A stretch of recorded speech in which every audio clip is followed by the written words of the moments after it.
नात्यांची अजब कहाणी, शतकांच्याही पलीकडली ही वाट जादू नगरीची, मोठी विचित्र कहाणी ही दोन आकाश धरेची प्रेम कथा, ती तर आहे स्वप्न परी। चंद्रमुखी चंद्रमुखी चंद्रमुखी चंद्रमुखी।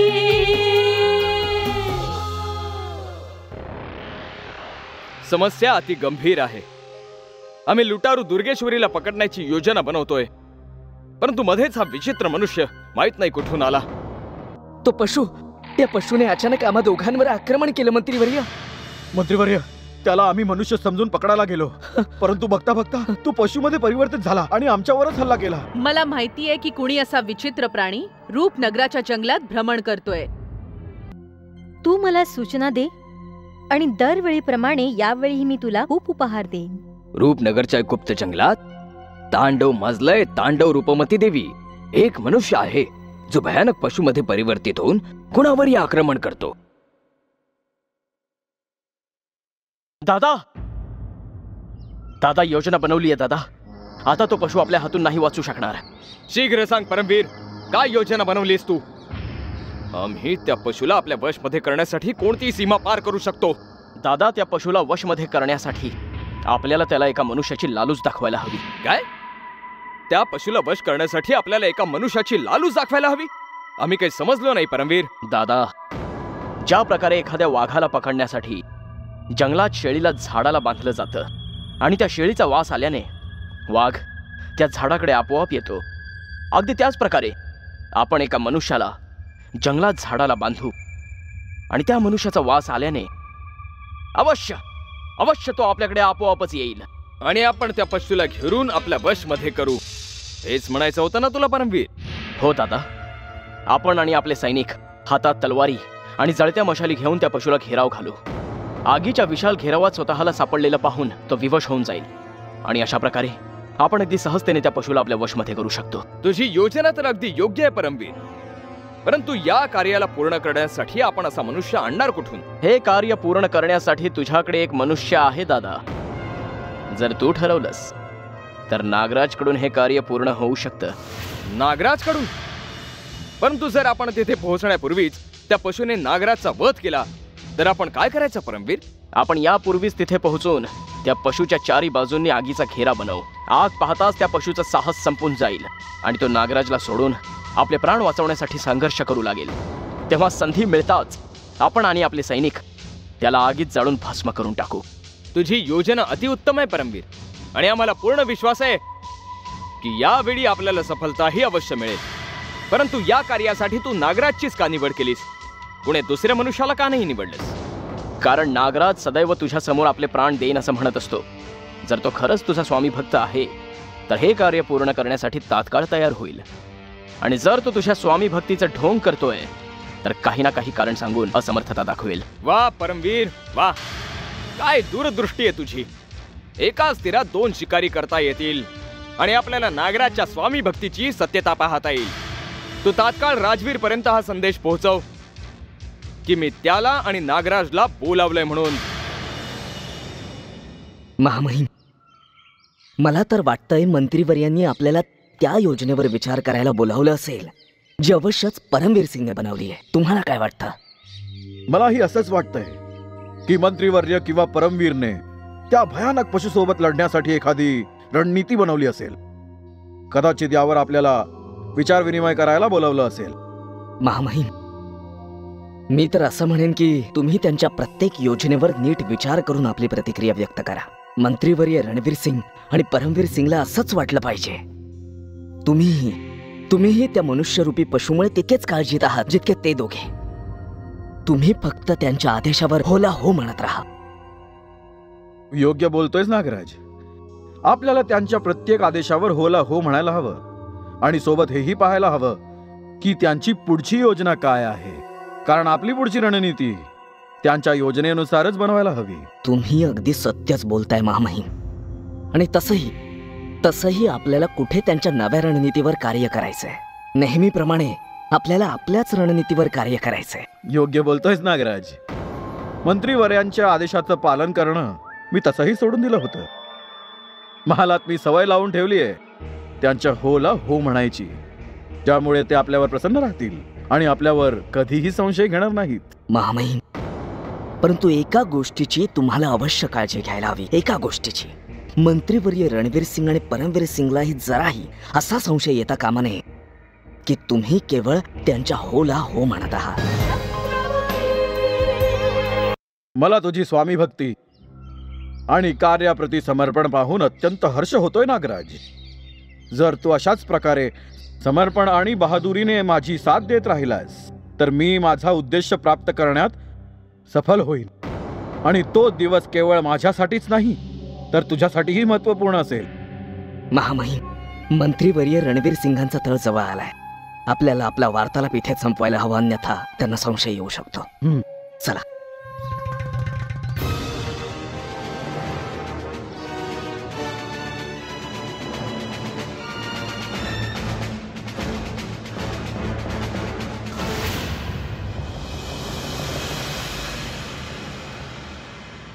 प्रणाम मंत्रीवर्य. ये राजवीर, आम्ही तुझीच प्रतीक्षा करत होतो. परमवीर सिंगने त्या पशुला पकडण्यासाठी अतिउत्तम योजना बनवली आहे. आता आपल्याला त्या योजनेवर कार्य करायचंय, म्हणून आम्ही तुम्हा दोघांना इथे बोलावलंय. आता आमची प्रतीक्षा ही समाप्त झालीये मंत्रीवर्य. आम्ही दोघे हाच विचार करत होतो की ती योजना बनवायला इतका वेळ का लागतोय. आता आपल्याला शीघ्र अतिशीघ्र त्या पशुला पकडण्याच्या योजनेवर कार्य आरंभ करायला हवा. काय महामहिम, हो ना? हो नागराज. या पशुला वश करण्यासाठी उशीर करता कामा नये. खूप तांडव माजवलंय त्याने या जंगलात. आता त्याच्या वधाची वेळ आलीये. आदेश द्या मंत्रीवर्य. आम्हाला काय करायचं आहे? योजनेच्या पहिल्या चरणात आम्हाला फक्त नागराजची आवश्यकता आहे. कारण नागराज सदैव आमच्यासाठी संकटांना हसत हसत झेलायला तयार असतो. काय नागराज, आम्ही सत्यच बोलतोय ना? तुम्ही 16 आणि सत्य बोलताय मंत्रीवर्य. 16 आणि सत्य. जर तुमचे प्राण वाचवण्यासाठी मला आपले प्राणही द्यावे लागले ना तर ते सुद्धा मी देईन. काय महामहिम, हो ना? तू सत्य बोलतोयस आणि हेच एका स्वामी भक्त अधिकाऱ्याचं कर्तव्य असतं. मंत्रीवर्य, काही वेळापूर्वीच हा म्हणत होता की तो तुम्हाला संकटात नाही पाहू शकत आणि वेळ आल्यावर हा आपले प्राण द्यायलाही मागे पुढे पाहणार नाही. ती वेळ आली आहे नागराज. काय? मी काही समजलो नाही. मी समजावतो नागराज. ज्या प्रकारे एखाद्या वाघाला पकडण्यासाठी एका शेळीला झाडाबरोबर बांधलं जातं, अगदी त्याच प्रकारे तुला झाडाशी बांधलं जाईल आणि रात्रीच्या घनघोर अंधारात तुझा वास येताच तो भयानक पशु तुझ्या जवळ येईल. त्यानंतर पुन्हा काय होईल? त्यानंतर आम्ही त्या पशुला आपल्या घेऱ्यात घेऊन समाप्त करू.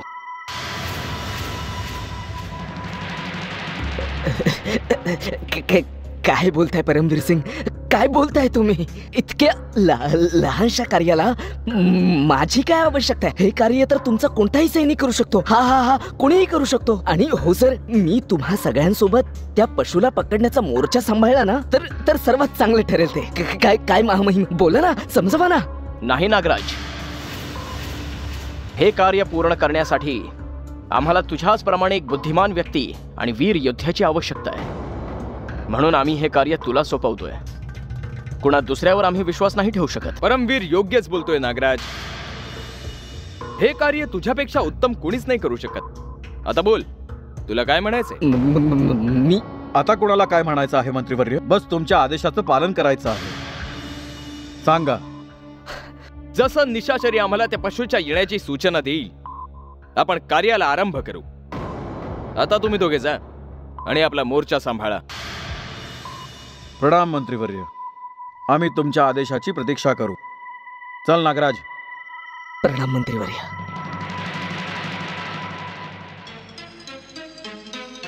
बघितलंस दादा, आपली योजना ऐकून नागराज कसा थरथर कापू लागला. आता नक्कीच तो राजवीर समोर आपलं दुःख उगाळत बसला असेल. बघितलं महामहिम, बघितलं तुम्ही परमवीर सिंग माझा किती द्वेष करतात ते. त्यांची इच्छाच नाहीये की मी जिवंत राहावं. मला बळी द्यायचा हा प्रयत्न आहे त्यांचा. माहित नाही त्यांचं कसलं शत्रुत्व आहे जे प्रत्येक वेळी माझ्या मागे लागलेले असतात. शांत हो नागराज, शांत हो. आपल्या क्रोधाला नियंत्रणात ठेवून शांतपणे विचार कर आणि पुढच्या रणनीतीवर कार्य कर. काय कार्य करू महामहिम, काय कार्य करू? मला तर साक्षात यमराज समोरून येताना दिसतायत. जर मला एखाद्या शेळीप्रमाणे जंगलात झाडाला बांधलं तर मी अकाली मृत्यूला प्राप्त होईन. अकाली मृत्यूला. असं काही नाही होणार. माझ्यावर विश्वास ठेव. मी असताना तुझे प्राण कुणी नाही घेऊ शकत. या सर्व तर बोलण्याच्या गोष्टी आहेत महामहिम, बोलण्याच्या. जेव्हा मृत्यू समोर येऊन उभा राहतो तेव्हा त्याच्या पुढे कुणाचं काहीही चालत नाही. आणि तुम्ही त्या राक्षस परमवीरच्या होला हो म्हणत होता. इतकं भयानक कार्य करायला जर त्याने तुम्हाला सांगितलं असतं आणि मी त्याच्या होला हो म्हणालो असतो तर तुम्हाला कसं वाटलं असतं महामहिम? कसं वाटलं असतं बोला. तू माझ्यावर का क्रोधित होतोयस नागराज? तूच तर म्हणाला होतास की रणवीर सिंगच्या होला हो म्हणत राहा म्हणून. मी तेच केलं जे तू मला सांगितलं होतं. परंतु महामहिम, हो म्हणण्याआधी तुम्हाला हा तरी विचार करायला हवा होता की मला कोणतं कार्य करायला सांगितलं जात आहे. इतके सारे सैनिक असताना सुद्धा जंगलात मला एकट्याला पाठवलं जात आहे आणि तुम्ही त्यांच्या होला हो म्हणत राहिलात. जे व्हायचं ते झालं. यावेळी मला बस तुझ्या बचावाची चिंता सतावते. जर तू नसशील नागराज तर मी एकटा काय करेन? आपल्याला काही ना काही योजना बनवावी लागेल आणि ह्या वादविवादाने काही लाभ नाही होणार. आपण यात पूर्णपणे फसलो आहोत. आपल्याला यातून काही ना काही मार्ग काढावाच लागेल. आता माझ्या वाचण्याचा केवळ एकच मार्ग उरलाय, एकच मार्ग. जर त्या निशाचरीला तो नरभक्षक रूपनगराच्या जंगलात दिसलाच नाही तर मी वाचू शकतो. हे ईश्वरा, माझी प्रार्थना ऐक आणि त्या निशाचरीला अगदी कायमचंच आंधळा कर.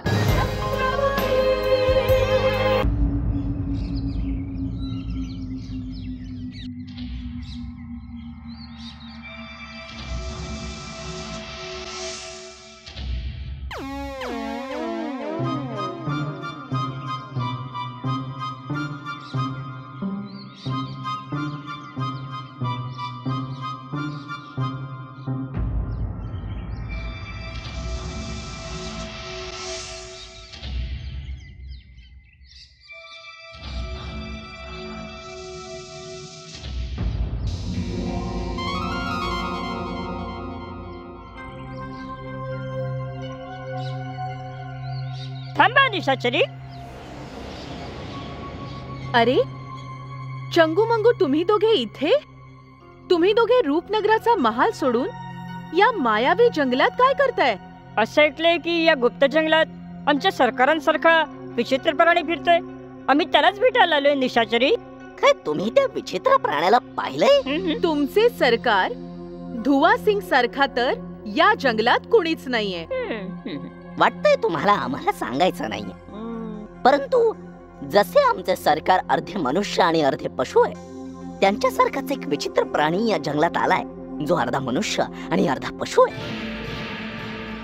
जसं आम्हाला कळलं की आमच्या सरकारांसारखा या पृथ्वीवर कोणी विचित्र प्राणी आहे तसं आम्ही आनंदून गेलो. परंतु आधी आम्हाला असं वाटायचं की आम्ही ज्या सरकारांसोबत कार्य करत आहोत ते या पृथ्वीवर एकटेच आहे, त्यांच्यासारखा अर्ध मनुष्य आणि अर्धा पशु कोणीच नाही. परंतु जेव्हा आम्हाला हे सत्य समजलं तेव्हा आम्ही महालातून धावत धावत इथवर आलो. काय तुम्ही त्यांच्या जुळ्या भावाला पाहिलंय का? हे तुला कोणी सांगितलं की इथे एक विचित्र प्राणी फिरतोय? आम्हाला याची सूचना मंत्रीवर्य रणवीर सिंगाच्या सैनिकांकडून मिळाली. काय? मंत्रीवर्य रणवीर सिंगाच्या सैनिकांकडून? कशी? कुठल्या सैनिकाने तुम्हाला हे सांगितलंय? आम्ही मंत्रीवर्य रणवीर सिंगांच्या त्या सैनिकाच्या अंत्यसंस्काराला गेलो होतो ज्याला त्या विचित्र प्राण्याने मारून टाकलं.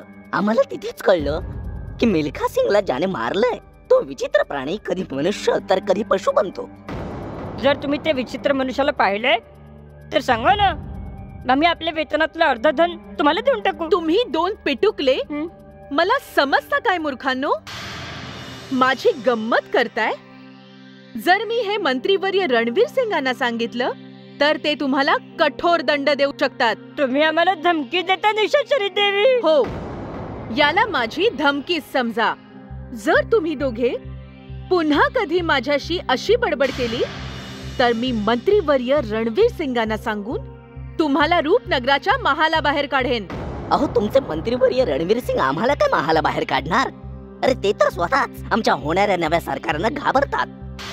म्हणूनच तर ते भीतीने जंगलात कुठेतरी लपून बसलेले आहेत. हे तुला कोण म्हणालं? त्याचं नाव सांग, मग बघ मंत्रीवर्य रणवीर सिंग त्याची काय दुर्गती करतात ते. आम्ही कुणाकुणाचं नाव सांगणार? रूपनगरची प्रजा याच गोष्टीची चर्चा करते. शंभू, आता चल, इथे वेळ वाया घालवण्यात काहीच अर्थ नाही. चल, आपल्या होणाऱ्या नव्या सरकारांचं ठिकाण आपण दुसऱ्या कोणाला तरी विचारूया. चल चल. हे काय चाललंय? चंगू मंगू सारख्या मूर्खांपर्यंत ही गोष्ट कशी पोचली? अवश्यच काहीतरी रहस्य आहे.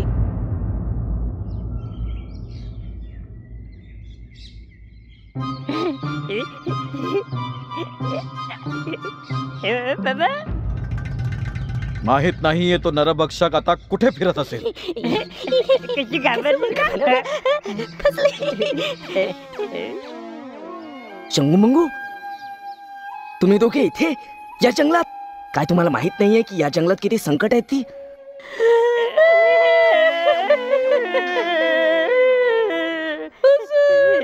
आम्हाला सगळं माहिती आहे, परंतु आम्हाला असं कळलं की तुमचे प्राण संकटात आहेत, तेव्हा आम्हा चंगू मंगूला नाही राहणार आणि आम्ही दोघे तुम्हाला सावध करायला आलो.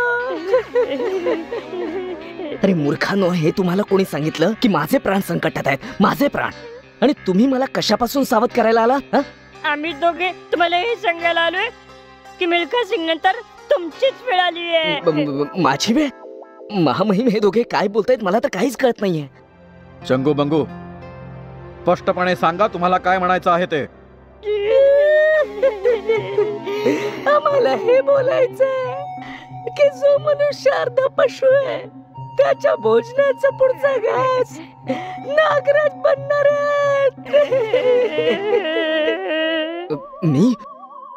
मी बनणार आहे? हे तुम्हाला कोणी सांगितलं? सांगतो तुम्ही जरा धीर धरा आणि आमचं बोलणं पूर्णपणे ऐकून घ्या. आम्ही विलासा जीव मुठीत घेऊन तुम्हाला ही सूचना द्यायला आलो आहोत. तुम्ही मजेत नका ना बोलू. मंगू, सांग ना पुढचं. आता काय बोलू चंगू? आपल्या दोघांना नागराजांचं दर्शन झालं. आता पुढची भेट आपली स्मशानातच होईल. फरक केवळ इतकाच असेल की तिथे नागराजांच्या जागेवर नागराजांचा शव पडलेला असेल. माझी पुढची भेट तुमच्याशी स्मशानात होईल की स्वर्गात ही नंतरची गोष्ट आहे. कमीत कमी हे तरी सांगा की ही सूचना सत्य आहे की असत्य? माझे प्रिय चंगू मंगू, भलेही हे नका सांगू की ही सूचना तुम्हाला कोणी दिली. नागराज, आम्ही काय तुमचे शत्रू नाही आहोत जे तुम्हाला भयभीत करण्यासाठी तुमच्याशी खोटं बोलू. सोळा आणि सूचना सत्य आहे. तुमच्या महामहिमांचे जे परम शत्रू आहे, आम्हाला ही सूचना त्यांच्याकडूनच मिळाली आहे. आता तर तुम्हाला कळलं असेल ना की आम्हा चंगू मंगूचा संकेत कुणाकडे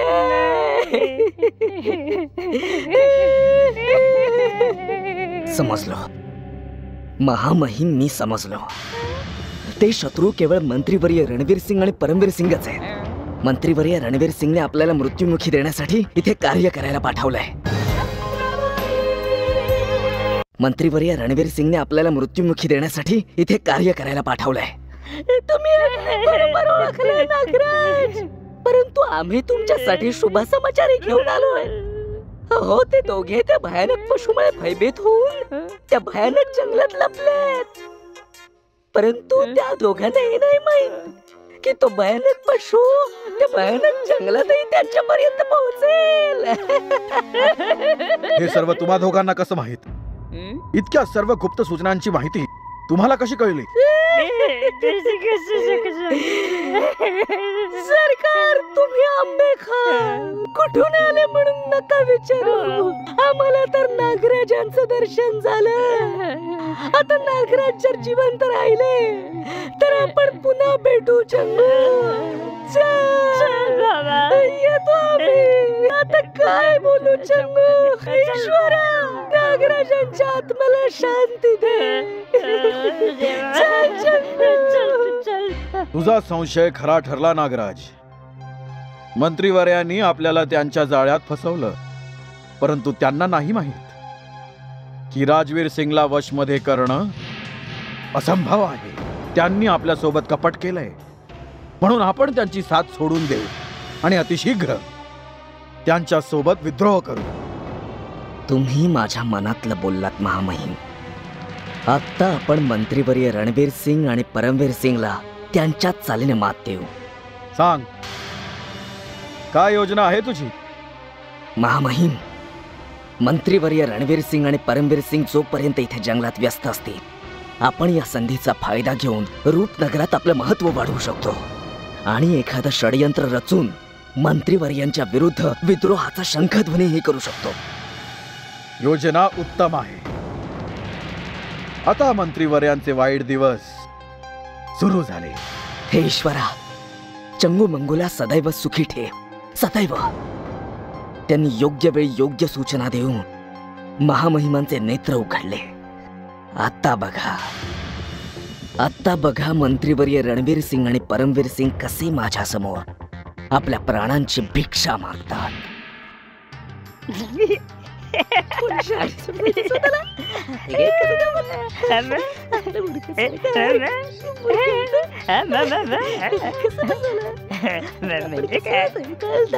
पण बोलतो.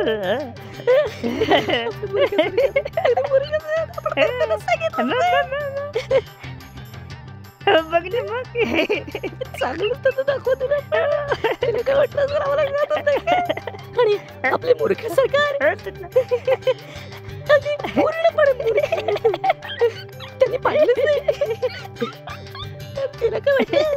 आम्हाला कळत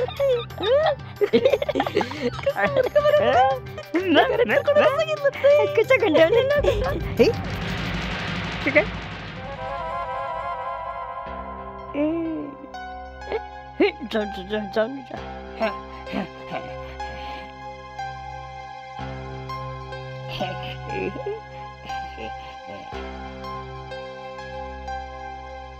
प्रणाम ज्वाला देवी. अरे चंगू मंगू, आलात तुम्ही दोघे? शीघ्र सांगा, कार्य झालं की नाही? ज्वालादेवी, तुम्ही आम्हा दोघा चंगूमंगूला काही कार्य करायला सांगाल आणि आम्ही ते नाही करणार, असं कधी होऊ शकतं का ज्वालादेवी? तुम्ही जे कार्य करायला आम्हाला पाठवलं होतं ना, त्यानंतरच आम्ही तुमच्या समोर आलोय बघा. शाबास. आता शीघ्र सांगा की रूपनगराच्या गुप्त जंगलात काय घडलंय? रूपनगराच्या गुप्त जंगलात घुसून आम्ही राजवीर आणि रणवीर सिंगच्या तळाला आग लावलीये. काय आग लावली तुम्ही? मंगूच्या म्हणण्याचं तात्पर्य हे आहे की आम्ही तुमच्या शत्रूंना आपापसात लढवण्याचं काम पूर्ण करून टाकलेलं आहे. तुम्हाला हवं होतं ना की राजवीर सिंग आणि मंत्रीवर्य रणवीर सिंग एकमेकांच्या विरुद्ध झाले पाहिजे. मग आमचं बोलणं ऐकल्यानंतर राजवीर आणि नागराज दोघे वेडे झाले. हा शुभ समाचार ऐकून मी अतिप्रसन्न झाले. आता मी रणवीर सिंगच्या अभिमानाला अतिशीघ्र चक्काचूर करून टाकेन आणि दाखवून देईन की ज्वाला जेव्हा पेटते तेव्हा सर्व काही जाळून भस्म करून टाकते. ज्वालादेवी, जर का आमच्याकडून कधी अशी काही चूक झाली तर तुम्ही आम्हाला जाळून भस्म तर नाही ना करणार? आम्ही तुमच्या क्रोधाने खूप घाबरलो. आमचं या विश्वात कुणी नाहीये. कोण नाही. कृपा करून त्या रणवीर सिंगांसारखं तुम्ही आमच्यावर राग नका धरू. हे तुम्ही दोघे काय बोलताय? मी तुमच्यावर कधी नाही रागवणार. तुम्ही दोघे खरे आहात, सरळ आहात. भले मी तुमच्यावर का रागवेन, आणि हो, तुम्हाला जेव्हाही गरज लागेल मी तुमची नेहमी सहायता करेन. धन्यवाद ज्वालादेवी. जर आमच्या सरकारने आमच्यावर लक्ष ठेवलं असतं तर आम्हाला अशा प्रकारे भटकावे लागले नसतं. आता तुम्हीच सांगा, आम्ही आपली काय सेवा करू शकतो? चंगू, माझी सेवा तर तुम्ही केलीये आणि तुम्हाला याचा उपहार नक्की मिळेल.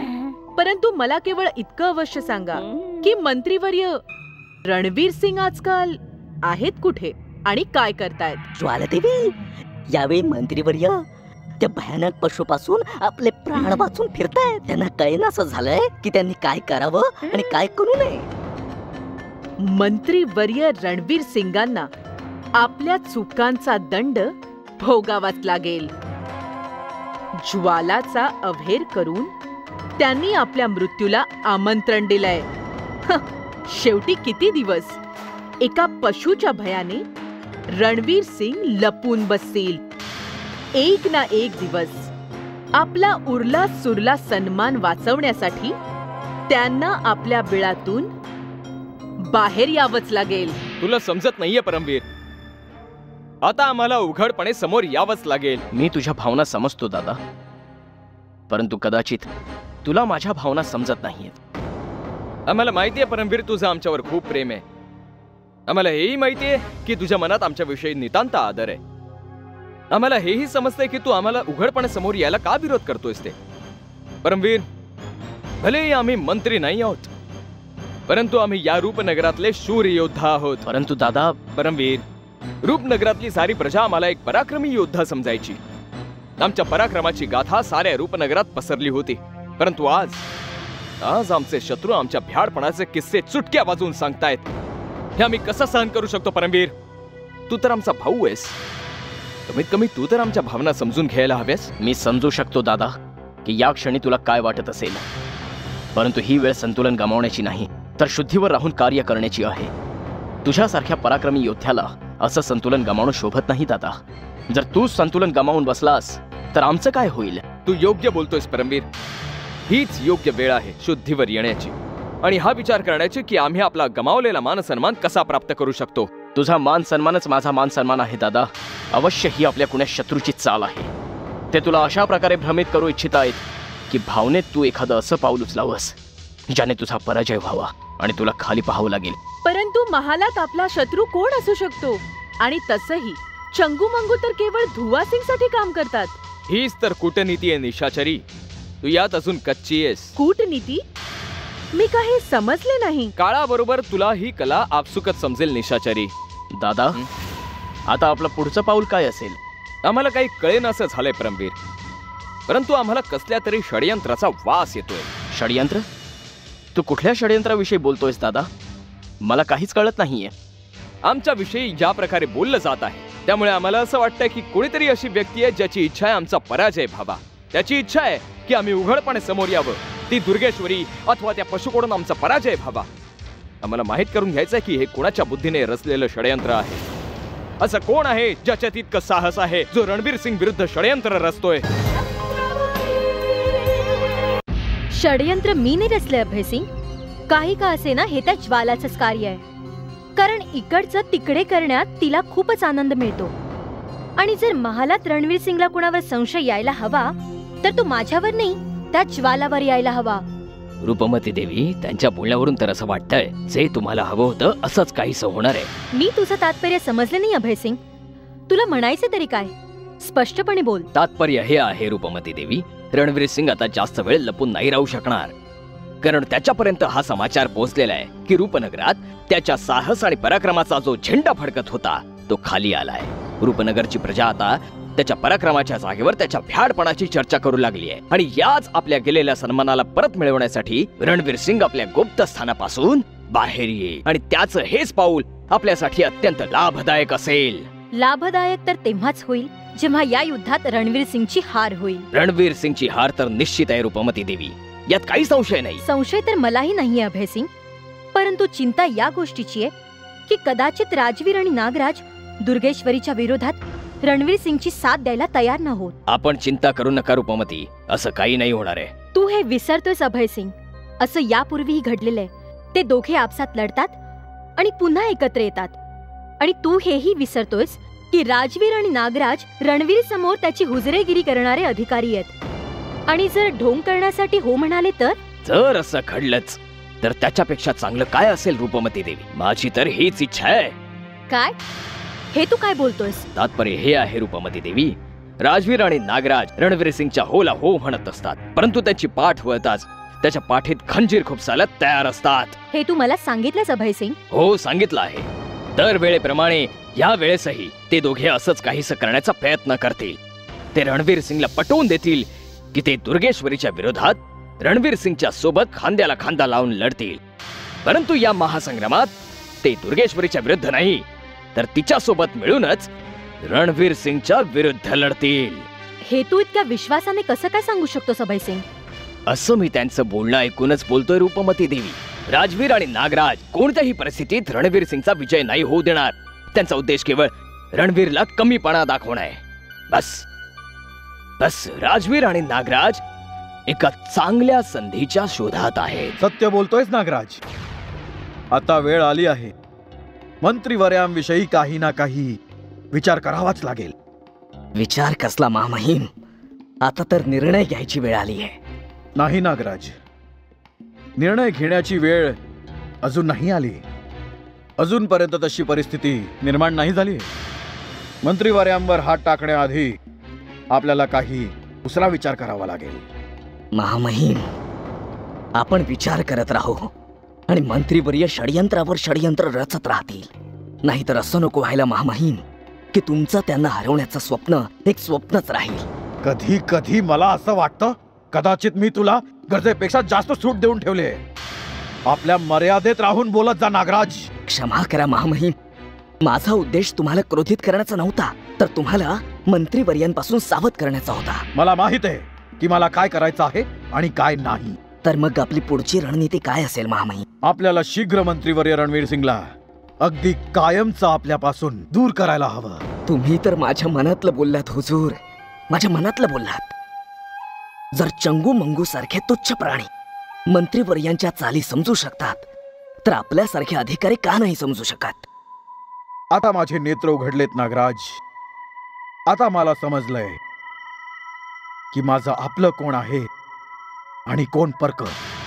हेच तर मी तुम्हाला समजावण्याचा प्रयत्न करतोय महामहिम. हीच गोष्ट की आपण कुठवर मंत्रीवर्यांच्या होला हो म्हणत राहू. कारण की महामहिम, काळाचं चक्र खूप वेगाने फिरत आहे, खूप वेगाने. तू योग्य बोलतोयस नागराज. काळाचं चक्र खूप वेगाने फिरतंय.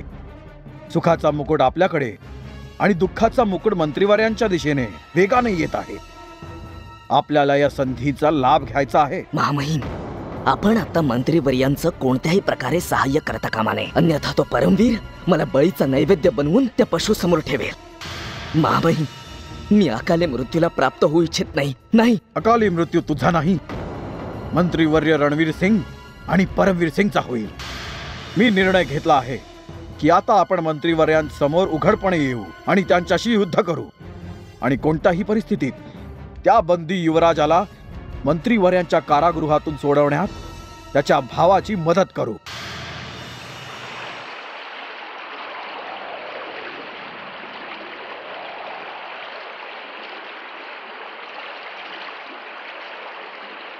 रूपनगराच्या या सुनसान जंगलात दुर्गेश्वरीने आम्हाला एकटं सोडलं. ती आपल्या साथीदारांसोबत पुढे निघून गेली, तेही आम्हाला काहीही न सांगता.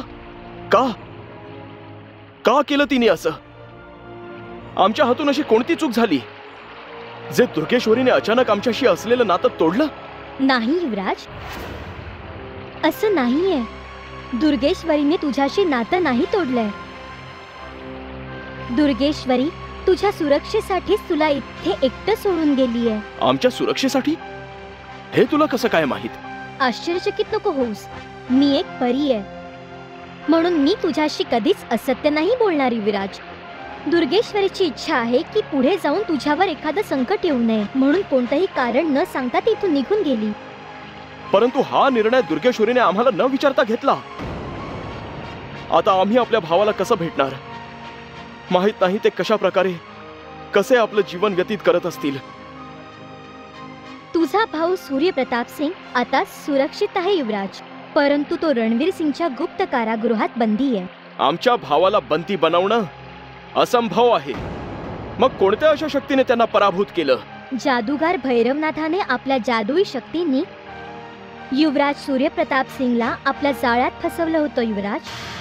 अन्यथा तो कधी कुणाच्या वशमध्ये आला नसता. आत्ता समजलो. आमच्या भावाला भैरवनाथाने कपटाने फसवलं आहे. परंतु तो रणवीर सिंगच्या कारागृहात कसा पोहोचला? काय आमचे भाऊ सूर्यप्रतापांना जादूगार भैरवनाथाने रणवीर सिंगकडे सोपवलं? नाही, जादूगार भैरवनाथच्या जादुई शक्तींमुळे सूर्यप्रतापाला स्वतःचाच विसर पडलाय. त्याला काहीही आठवत नाहीये की तो कोण आहे, कुठून आलाय आणि का आलाय. याचाच फायदा घेऊन रणवीर सिंगच्या सैनिकांनी एक दिवस जंगलात भटकणाऱ्या सूर्यप्रताप सिंगला पकडून बंदी बनवलं.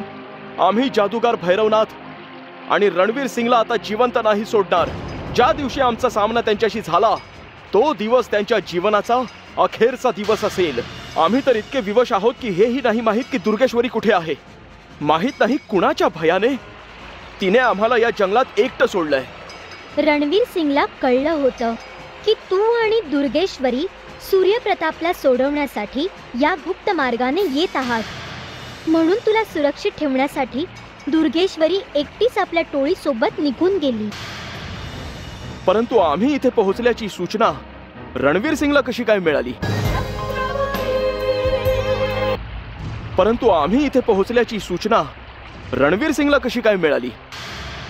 त्याला रूपनगर आणि रूपनगराच्या जंगलात घडणाऱ्या कोणत्याही घटनेची माहिती तात्काळ मिळते युवराज.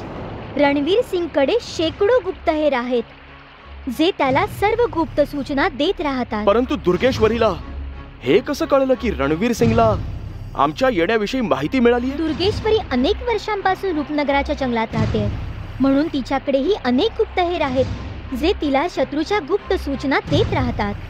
आता तरी तुला समजले युवराज, दुर्गेश्वरी तुला इथे एकट्याला सोडून का गेली ते? आम्ही सर्व समजलो परिपराग्नी. दुर्गेश्वरी आम्हा दोन भावांचे प्राण वाचवण्यासाठी, आपले प्राण देण्यासाठी गेली आहे.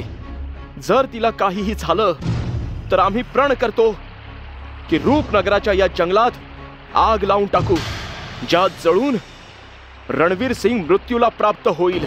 नागराज, मंत्रीवर्यांविषयी माझ्या मनात घृणेचं विष पूर्णपणे भरलंय. आजपासून मी त्यांचा विनाश पाहू इच्छितो. परंतु माहित नाही, विद्रोहाचा विचार येताच माझ्या मनात अपराधाची भावना निर्माण होते. महामहिम, तुमचं मन खूप कोमल आहे ना, म्हणून तुम्ही तुमच्या मोठ्यात मोठ्या शत्रूलाही क्षमा करून टाकता. परंतु मंत्रीवर्य रणवीर सिंग आणि परमवीर सिंगने कधीही असं नाही केलं, कधीही नाही. जर यावेळी आपण मागे हटलो ना तर ही संधी आपल्या हातून कायमची निघून जाईल महामहिम. नाही नागराज, ही संधी मी आपल्या हातातून नाही जाऊ देणार. हीच ती संधी आहे जी आपल्याला रूपनगराची सत्ता मिळवून देऊ शकते. कशाही प्रकारे परमवीर सिंग आणि रणवीर सिंगचा अंत व्हावा, तर आपल्या मार्गातील सर्व बाधा संपून जातील. आणि त्यानंतर रूपनगराच्या त्या वृद्ध महाराजांना हरवून सत्तेबरोबरच राजकुमारी चंद्रमुखीला प्राप्त करणं खूप कठीण नाहीये. जर तुम्ही एवढा विचार केलाच आहे तर तुम्ही तुमच्या मनात अपराधाची भावना का आणता? का? चंगू सारख्या तुच्छ सेवकांना मंत्रीवर्यांच्या गुप्त योजनांची माहिती मिळते आणि आपल्यासारख्या अधिकाऱ्यांना याचा पत्ताही नाही लागत. विचार करा महामहिम, विचार करा. जर या गुप्त सूचनेची माहिती आपल्याला चंगू कडून नसती मिळाली तर माझ्यानंतर त्या परमवीर सिंगने तुम्हालाही मृत्युमुखी पाठवलं असतं, जिवंत राहू नसतं दिलं तुम्हाला. म्हणून त्या सर्पावर कधी दया नका दाखवू, ज्याने आपल्या दोघांना दंश करण्यासाठी आपला फणा काढलाय. त्या सर्पाचा फणा ठेचण्यासाठी मी आपला पाय उचललाय नागराज. वेळ येताच मी त्या सर्पाचा फणा नक्की ठेचून काढेल. परंतु राजनीतीच्या पटावर कूटनीतीच्या चाली कशा खेळायच्या हे मी मंत्रीवर्यांकडूनच शिकलोय. म्हणून गुरुच्या पाठीत खंजीर खुपसण्यापूर्वी मला त्यांच्यावर दया येते. त्या मनुष्यावर दया दाखवून काय लाभ, ज्या मनुष्याने आपल्याला आपल्या सुखांपासून दूर केला. जर मंत्रीवर्य आणि परमवीर सिंग महालात पुन्हा परतून नसते आले तर आतापर्यंत तुम्ही रूपनगराचे महाराज आणि मी तुमचा प्रधानमंत्री बनलो असतो. आता ती वेळ आली आहे नागराज. तुझी इच्छा अवश्य पूर्ण होईल. मंत्रीवर्य रणवीर सिंग आणि परमवीर सिंगला समाप्त करण्यासाठी आता माझी पावलं मागे नाही वळणार. मी विसरून गेलोय की मंत्रीवर्य माझे गुरुही होते. आता गुरुचा वध होईल आणि शिष्याचा राज्याभिषेक. या शुभ कार्यात दिरंगाई कसली महामहिम, कसली दिरंगाई. परिस्थिती आपल्या बाजूने आहे. वार करण्याची हीच योग्य वेळ आहे. जर परिस्थिती हाताबाहेर गेली तर फासे उलटेही पडू शकतात. तू योग्य बोलतोयस नागराज. चल जाऊन मंत्रीवर्यांचं गुप्त ठिकाण शोधून काढू आणि त्यांना घेराव घालण्याची योजना बनवू.